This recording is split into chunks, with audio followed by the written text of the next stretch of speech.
Hello, this is TT. And Brotoski. And we're here again with Lords of Magic. This is actually the final clip. We had some technical difficulties, and so the original audio, for the most part, was up. Yep. So, we are here to vanquish Balkoth and complete our little playthrough. Yep. Now, keep in mind that there is a butt ton of stuff that's possible with this. And I think what I'm going to end up doing is I'm going to go back and I'm going to beat Death in his own thing, and then I'll just take the final video and post that here. Because it is a long ordeal. And I've always wanted to clear everything on the map. Right. So, like you said, it's an ordeal. There's a lot of effort that goes into that kind of gameplay. And there are some of the levels that are like level 13 that have like Fafnir in it. Yeah. Not quite that high. I think they cap out at 11. Yeah, but I mean, it's still, oh my gosh, like they have so much to them. Oh yeah, nope. You're walking in there with all legendary creatures, and anything less will end up in a very, very short playthrough. Yeah, it's pretty much one of the worst things that could possibly ever happen to you. Here's a question for you too, because Lords of Magic, the Enhanced Edition, Enchanted, whatever, has a bunch of little stories that you can go through that are custom done for the player. So they've got like the Legend of Siegfried and oh yeah, the actual Lord plays. Have you considered doing a Let's Play in that area? I've tried actually playing those levels, but when I was trying to play them, I was a lot younger, so I did not understand the whole concept behind what was going on with it. They're unforgiving. They're rough. Yeah. You got to try it. Is what it is. It's no matter what I say, it's just not going to really come through. Because for regular Lords of Magic, like we're seeing here, the map is always the same. The playthrough is more or less the same each time. You've got to go through, defeat the evil lord, and restore balance to Urak. Which I think right now we're maintaining our foundation here in Earth, right? Yeah. So we have Earth. We are heading up to check out Order, because in the last clip I killed Order, and it was kind of awesome, but it was sad at the same time because Lancelot had already been summoned, and we That's one of the main reasons that you actually go out of your way to conquer these different areas so you can get their legendary creatures. And feel really cool as you're leading around this army of just living legends in the game. Yep. And in this, I mean, I cut out quite a bit, but just to summarize, because you should be able to pick this up, but life is a jerk. Oh, hardcore. They just absolutely brutalize the crap out of my people. And then there's a part coming up where they actually dare to conquer my capital. Right. We'll come to that. Spoiler alert, it happens, and it doesn't stay that way for long, but yeah, they are major, major jerk faces. Yep. Well, and if memory serves, a lot of junk was done, because you kind of moseyed your way on up to Order to figure things out there. And yep, I saw the people I liked, Fire, they were up there. Yep. Though Fire does a dick thing later too, so, brace yourself for that as well. Yep, and that's kind of what I was alluring to, is everybody's kind of just, they're self-interested, and even if, because this is an old game, everybody is self-interested, even though they say, oh, we love you, we're empathetic towards you, we think that we have a kinship kind of relationship to you. It doesn't matter, because I've had people go to war with me in those circumstances right off the bat because they see a convenient method. Exactly. Well, and see, I just took this Earth town. The way I play, I want the cultivation. Right. I thrive off of that. I'm very slow when I play because I want to get my cities all maxed out. I want to get my heroes all maxed out. I want to get all of the spells. Fortunately, we had opportunity.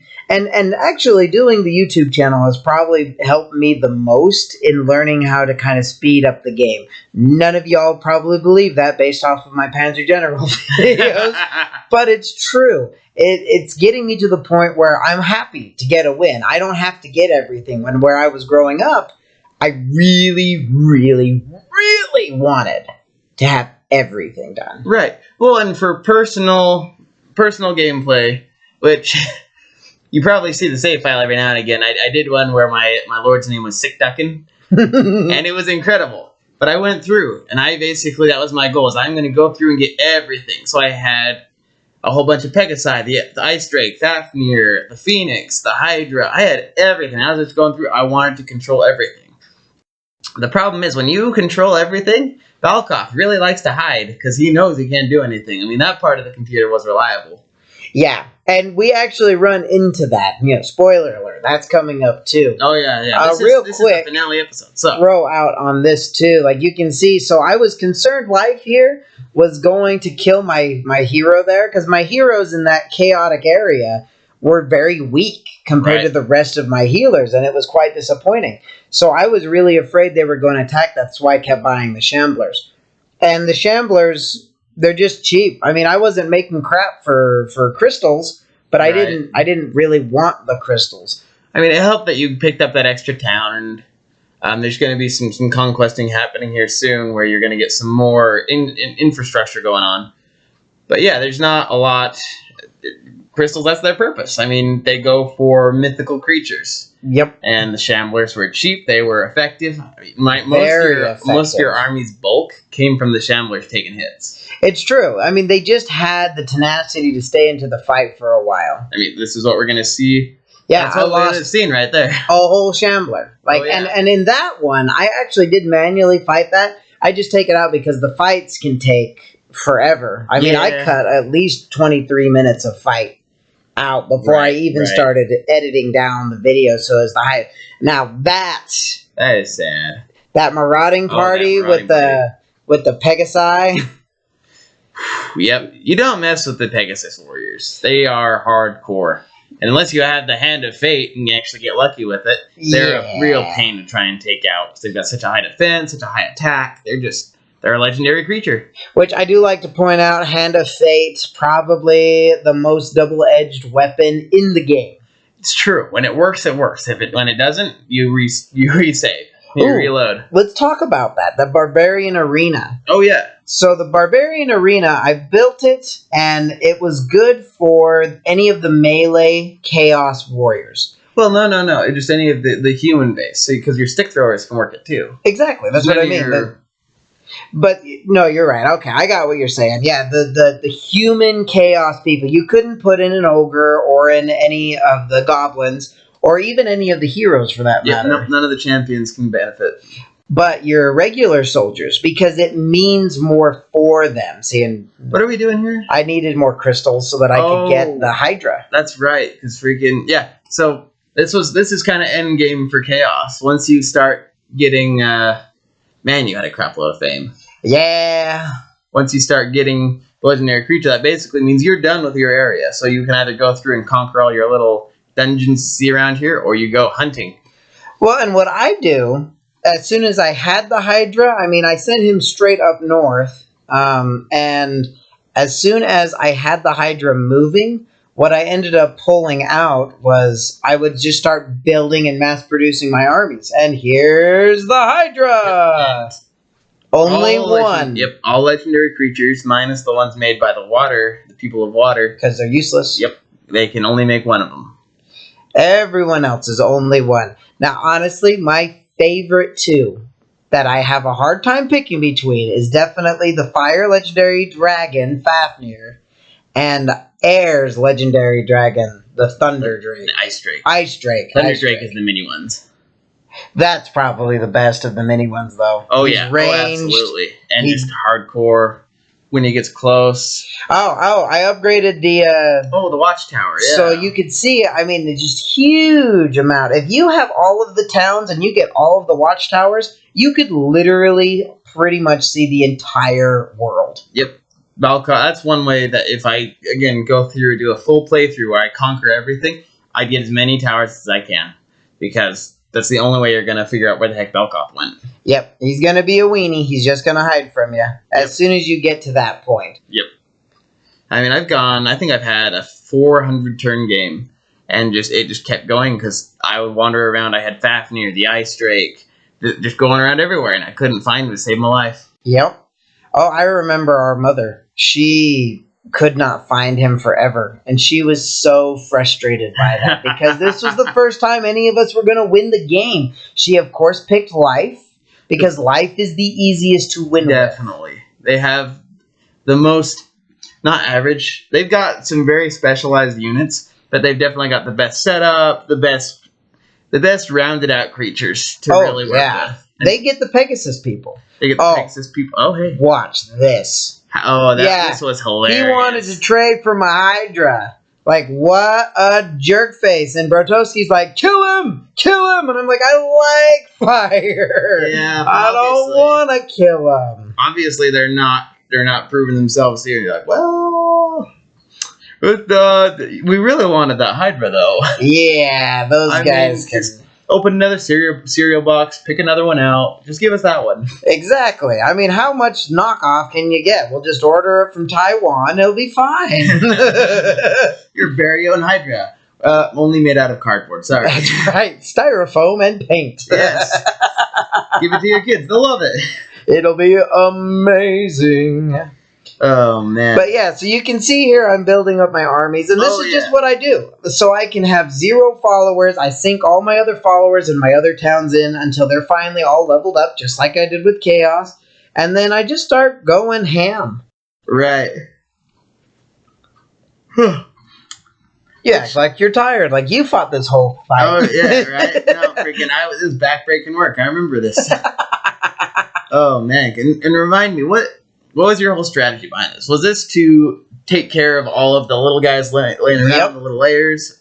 Yep, here in a minute you'll see we're going to go off to one of these barbarian dens. And it was kind of to give my guys some experience too, but mainly it was just for my brain. It's just the way I play. I start taking on these other dungeons because I do not care. As long as my 3 heroes survive, I could not care at all. That's where experience really counts, because your heroes go back and give experience back to lower guys. And that's the benefit of running just consistent heroes versus a bunch of random heroes through. And that's the thing too, like, honestly, this is where life takes my capital. And I can't figure it out. I'm like, what city did they take? And then bam! There it is. Like, I just sent this huge army off, and look who they conquered it with. The cojones on that guy. Yep. So, and we're doing conquering the capital? Me by myself. Okay. And this is when Air dies. Oh, this was so sad. I liked Air. Like, they're probably my second favorites. Oh, really? I really do. Life is number 1 for me. Oh, really? And Air is number 2. Man. Like, they're just my things. Death is cheating. Death is such a cheater group. Yep.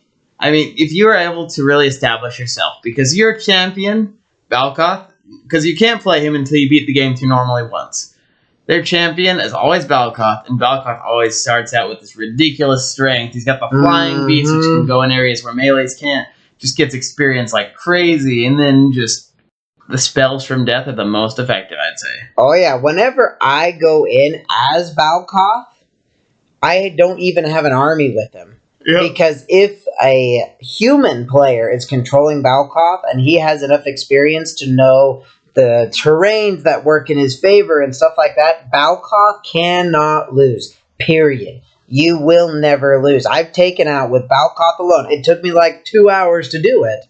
But level 11... Yeah, yep. Dungeons, all by Balkoth's little lonesome. Yep, because he is a 3-in-1 package. He's got the range of the thief. He's got the beefiness of the warrior. He's got the spells of the mage, and he just walks over you. Yeah, seriously. And at this point in the game right here, because Air is gone, I want the Thunder Drake. I'm heading down so that I can get the Ice Drake. I want the Ice Drake. I'm heading down so I can get all of Air's stuff. And just, slowly taking care of my towns while I'm doing it. Air's being a douche. I think at this point I was trying to talk you into reallocating some of your people and then going for the Earthworm, the Great Worm, which is Earth's legendary creature, which is still cool. Yeah, he's okay. He's definitely not one of the legendary creatures to write home about. Now, if you noticed, when that army moved out of the barbarian arena, most of the lower guys had red tabs. They go up a level. They need to heal up because they're barbarians and they beat each other to death. Yep. But they're recovering in there, and they will always have the red on because you cannot go in there more than once. You can see there was a couple of red dashes. Yep, and that's the easiest way. Get some cheap troops out, level them up that one time, and then send them off to fight, because that one level makes a load of difference. Huge load of difference. And what is so we're just moving down to air. Yep, trying to get there. I'm sending my lord because I really do not care what's going on at this point. Like, I just need to get air's people. You've got enough armies everywhere else that are handling the minor disputes of the statues that are getting marauded and whatnot. Exactly. Literally, at this point, I have 3 armies of just chaos. Because that's as far as I got. But of those 3 armies, I took out the Witch's Tower, which was super easy compared to the other level 7 brewery I was trying to get. Oh, yeah. And that's a testament, because that one, if memory serves, had a Thunder Drake. And I could kill everybody but that Thunder Drake. And then he just sat there and went ham. Oh, man. Yeah, at this point, like, I really needed crystals. You can see I'm only producing 2 because of all of the magical creatures I was building. Yep, shamblers, ogres, goblins. The Hydra. Yep, because I mean, you have to keep the upkeep on them. If you can't keep the upkeep on them, they will go to marauders, and you will lose them, they will kill you. Yeah. Well, and I'm pretty sure this is made by the same people that did Lords of the Realm 2 and Lords of the Realm 1. Oh, it wouldn't surprise me. I'm pretty sure. They were making amazing games. Oh, yeah. And it's they have the same concept in there versus here, where you will get your guys through and crap hits the fan. You can't maintain your guys, which is why it's better, in my opinion, instead of going for mercenaries, going for full-fledged soldiers. Even though it costs followers, it's cheaper and allows you to maintain larger armies. It's overall just better, in my opinion. And I agree. And that just is a testament to the creators of the game. Pretty much most of the games they make. And there's Balkoth hiding in the Thieves Guild. Got the double flag for the Lord. So we're getting ready to wrap this up here. We're just going to throw out a little bit of a, a plug for the creators of this. Lords of the Realm 3, Lords of the Realm 1, they were both really interesting on their own. Lords of the Realm 2 is my favorite of theirs. Lords of Magic, of course. Majesty's not made by them, but it has a similar gameplay, and I really enjoy that kind of play. This is a strategy right here that gets played out a lot. When the computer gets it and they know you're coming to take their town, they'll just start spending followers to send crap soldiers at you to try and take out your army. As much as you can, because I was sending both of these guys after Balkoth. Yep, we're chasing them down at this point. See, and Balkoth is going to split, and we've got a fancy little clip at the very end here. I really want you all to hear and enjoy, because it's the finale. Yep, he splits off here, and so we're going to get him, but... Yep. Make sure you enjoy. You just get a good listen on it, and like, comment, and subscribe, because we're at that point now. We're going to let you just kind of walk on out with the glory of the death of the God of Death. Right. And yeah, this has just been a really fun adventure, and it's always great to play games here with TT and experience all this. So just please do show some love to both him and his channel, because this has been a ton of fun. And jump into the game. Play the game. It's an amazing game. So like, comment, and subscribe. We will catch you all later. Bye, Balkoth! Bye! And thus was the evil Lord Balkoth at last vanquished at the hand of a mighty hero. And Uruk knew peace for a long age. The land became renewed and was cleansed of the poison of Balkoth's wicked labors. His wretched servants were driven from every corner of Uruk, and the cities returned once again to their former glory. And Balkoth, the terrible god of death, seeing that his efforts had come to naught, and now, with none willing to serve him, passed from the world like a shadow, and troubled its peaceful people no more. But how long would this last? Only the seers can say.